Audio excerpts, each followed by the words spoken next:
Welcome to Amjad academy. हम लोगों ने लास्ट वीडियो में देखा था कि हम ऑर्डर 2 का माइनर निकाल रहे थे, उसमें कोफैक्टर भी निकाल रहे थे और एडजॉइंट भी निकाल रहे थे। मगर वो वीडियो में ऑर्डर 3 का हमने मैट्राइसिस का और ना ही ऑर्डर देखे थे, ना ही माइनर और ना ही एडजॉइंट और कोफैक्टर देखे थे। तो हम आज की वीडियो में देखेंगे कि किसी मैट्रिक्स के ऑर्डर 3 का हम माइनर, कोफैक्टर और एडजॉइंट कैसे निकालेंगे। तो हम पहली स्टेप क्या रहती थी माइनर निकालने की किसी भी मैट्रिक्स की, हम उसको डिटर्मिनेंट में कन्वर्ट करके उसका माइनर निकालते थे। माइनर को हम m से करते थे। फिर माइनर के बाद नेक्स्ट स्टेप कौन सा रहता था, कोफैक्टर का।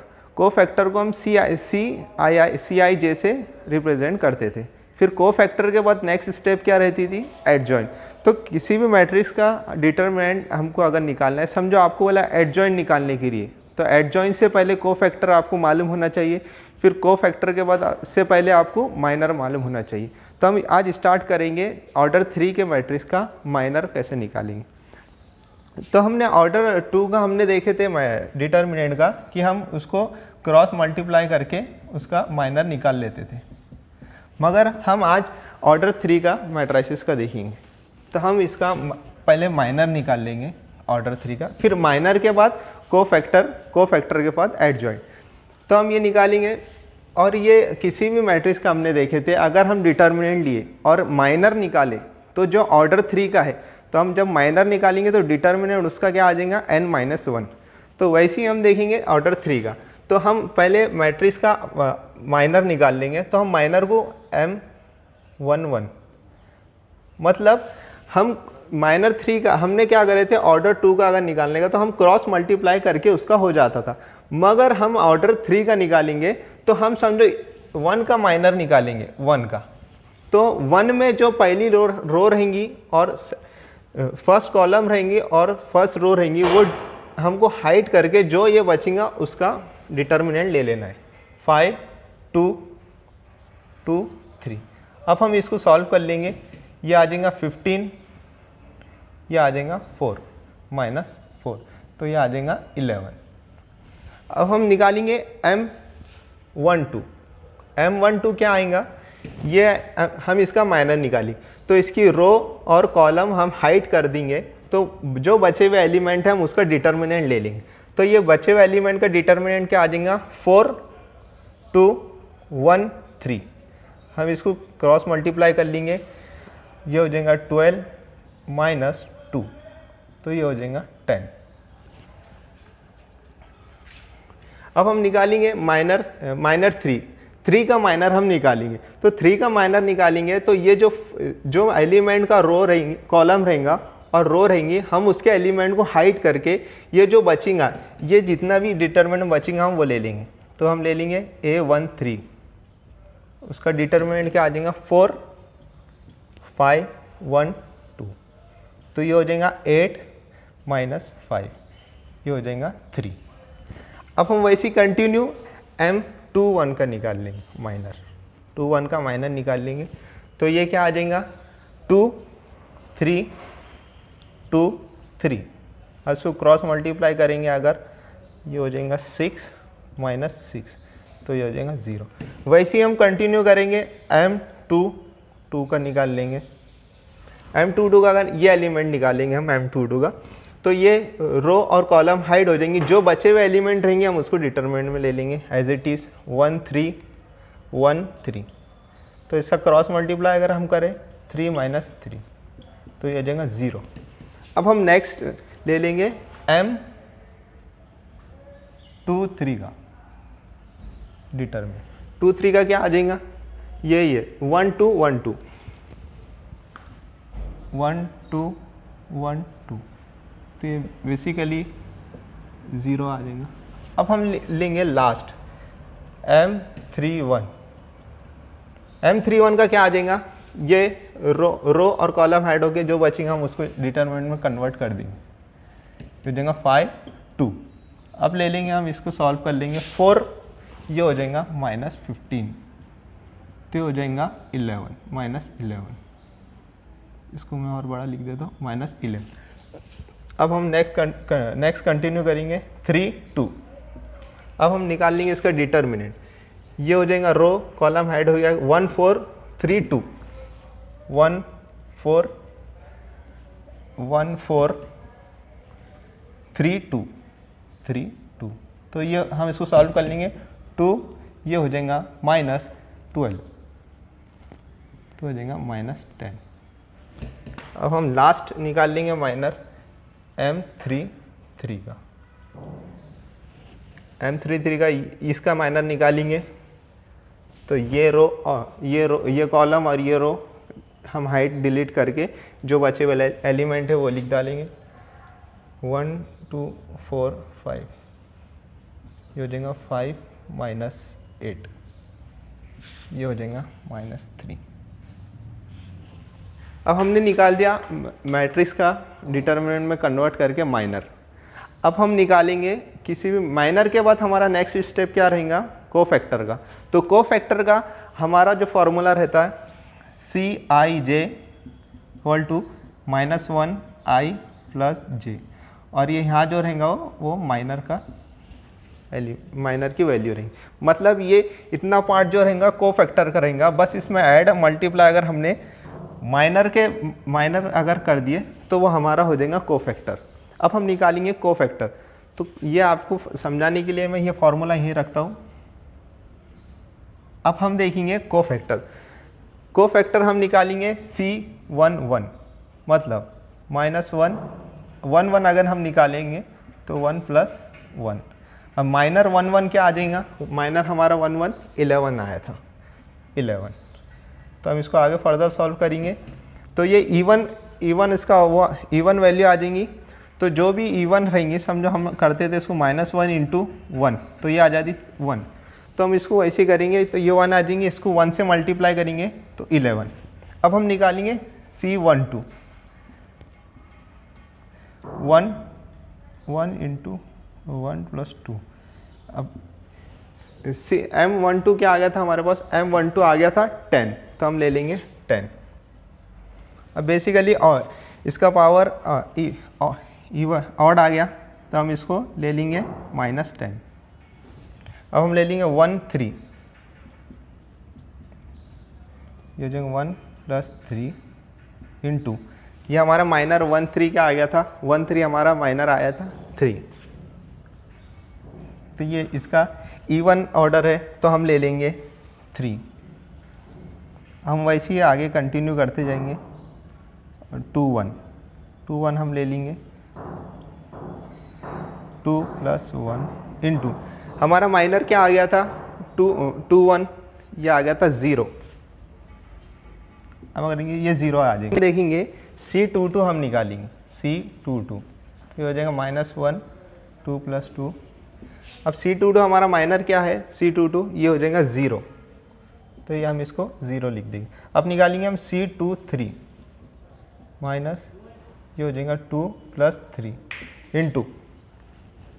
इंटू हम क्या निकालेंगे, C23 हमारा क्या आ गया था 0, यहाँ इक्वल टू 0 लिखना भूल गया था, सॉरी 0, तो हम इसको 0 लिख देंगे।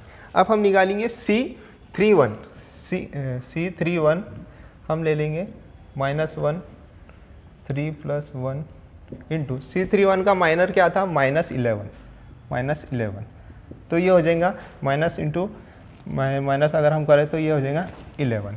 अब हम निकालेंगे C32, ये -1 3 + 2 इंटू हमारा माइनर C32 क्या था, ये M32 माइनर क्या था 10, तो हम यहाँ माइनर ले लेंगे -10, तो हम इसको ले लेंगे, ये आ जाएगा 10। अब हमारा लास्ट बचा कोफैक्टर का 3 + 3, तो ये आ जाएगा हमारा 3 क्या -3, ये हो जाएगा +3 सॉरी -3 हो जाएगा। अब हमने निकाल दिया माइनर कोफैक्टर। अब बचा एडजॉइंट। अब हम देखेंगे कि हम ये वैल्यू हमने निकाल ली है बराबर C12 बराबर ये बराबर C2 -5 बराबर। अब हम देखेंगे किसी मैट्रिक्स का हम एडजॉइंट कैसे निकाली? एडजॉइंट बेसिकली हम क्या निकालते थे, कोई भी हमारा जो कोफैक्टर का मैट्रिक्स आता था, कोफैक्टर का हमारा जो डिटर्मिनेंट आ जाएगा, मैट्रिक्स आ जाएगा, तो हम उसका ट्रांसपोज ले लेते। तो हम एडजॉइंट को हम कैसा लिखते थे, एडजॉइंट का हम जे निकाल लेंगे। हम किसी मैट्रिक्स का एडजॉइंट कैसे निकालते थे, ए उसका ट्रांसपोज ले लेते थे, एडजॉइंट जो आएगा। तो हमारा हम कोफैक्टर के एलिमेंट ले लेंगे, कोफैक्टर के हमारे एलिमेंट क्या आ जाएंगे, हम उसको लिख लेंगे 11 -10 3 0 0 0, अब ये लिख लेंगे 1 11 10 -3। अब हम उसका जो हमारा एडजॉइन हैगा हम उसका बस ट्रांसपोज ले लेंगे। आपको ज़्यादा कुछ करना नहीं है, बस ये जो मैट्रिक्स है इसका ट्रांसपोज ले लेंगे। मतलब ट्रांसपोज हम किसी मैट्रिक्स से अगर लिए तो हम उसको जो रो रहेंगी उसको कॉलम में कन्वर्ट कर देंगे। तो ये आ जाएगा 11 -10 3 0 0 0, ये आ जाएगा 11 10 -3। ये देखिए हमने पिछली वीडियो में निकाला था कि ऑर्डर 2 का हम कैसा माइनर कोफैक्टर एडजॉइंट निकाल सकते, वैसे ही हम ऑर्डर 3 के मैट्रिक्स का भी हम माइनर कोफैक्टर एडजॉइंट निकाल सकते। तो ये बेसिकली कुछ नहीं, अगर आपको बोला गया कि ऑर्डर 3 का आपको मैट्रिक्स देगा और आपको कहा कि इसका एडजॉइंट निकालो, तो एडजॉइंट से पहले आपको माइनर और कोफैक्टर फाइंड करना पड़ेंगे, फिर कोफैक्टर के बाद आपको एडजॉइंट, और एडजॉइंट के बाद अगर ये जो मैट्रिक्स हैगा उसको ट्रांसपोज लेके आपको लिखना है। बेसिकली आपको याद रखना पड़ेगा जो एडजॉइंट हैगा उसको हम ट्रांसपोज में करे बाद हमको एडजॉइंट मिल जाएगा। तो अगर आपको माइनर पूछा किसी मैट्रिक्स का तो माइनर से पहले आपको कोफैक्टर निकालना पड़ेगा। बेसिकली ये सब स्टेप है, स्टेप बाय स्टेप चलेंगे। अगर माइनर के बाद कोफैक्टर, कोफैक्टर के बाद एडजॉइंट।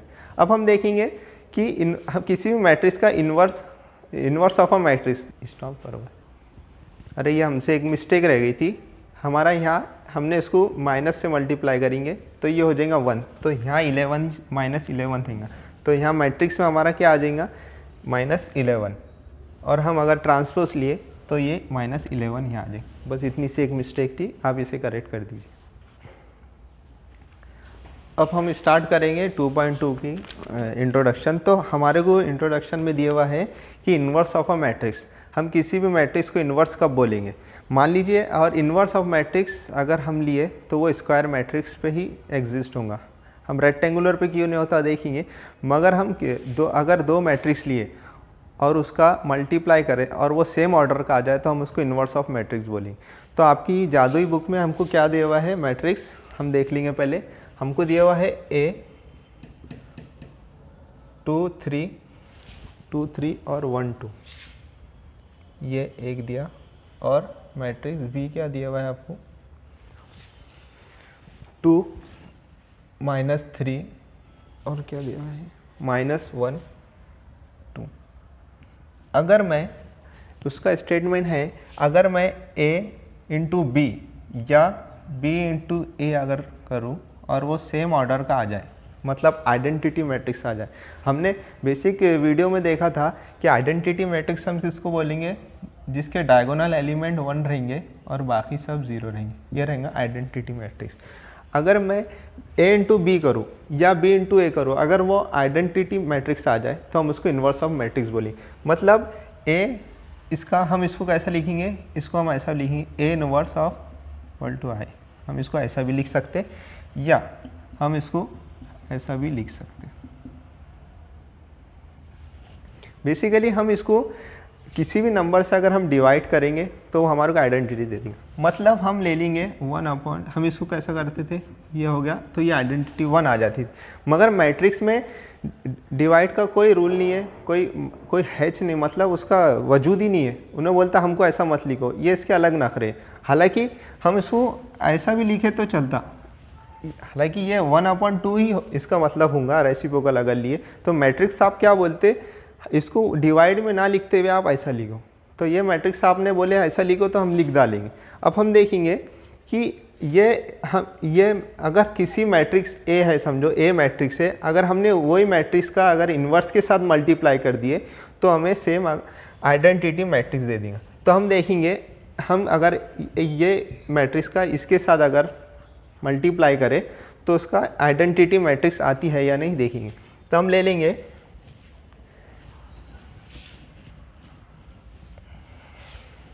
अब हम ये मैट्रिक्स ले लेंगे, इसको हम a इंटू बी कर लेंगे और देखेंगे कि आई आ रहा है, आइडेंटिटी मैट्रिक्स आ रहा है।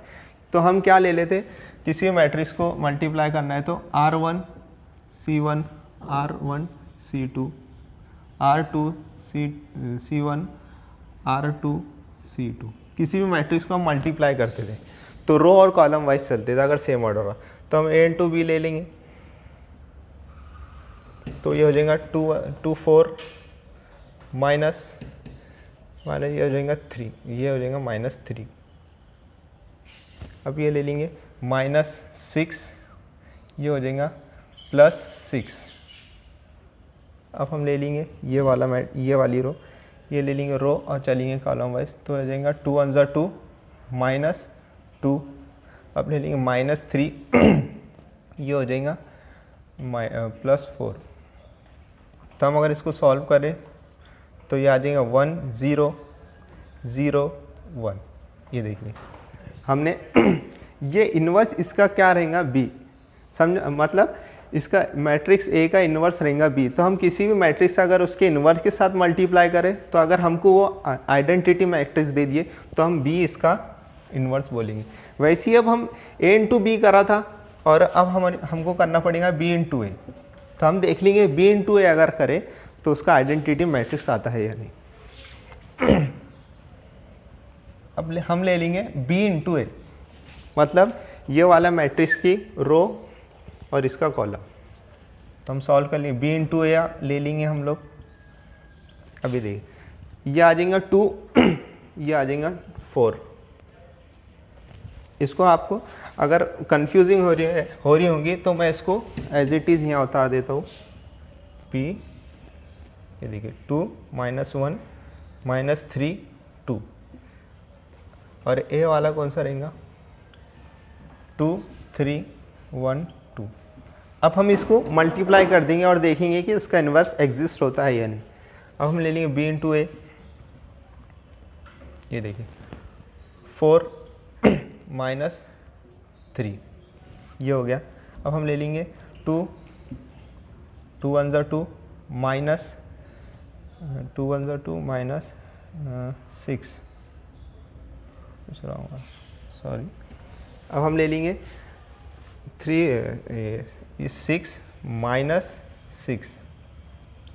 अब हम ले लेंगे ये वाला -1 इंटू 2, हाँ -2।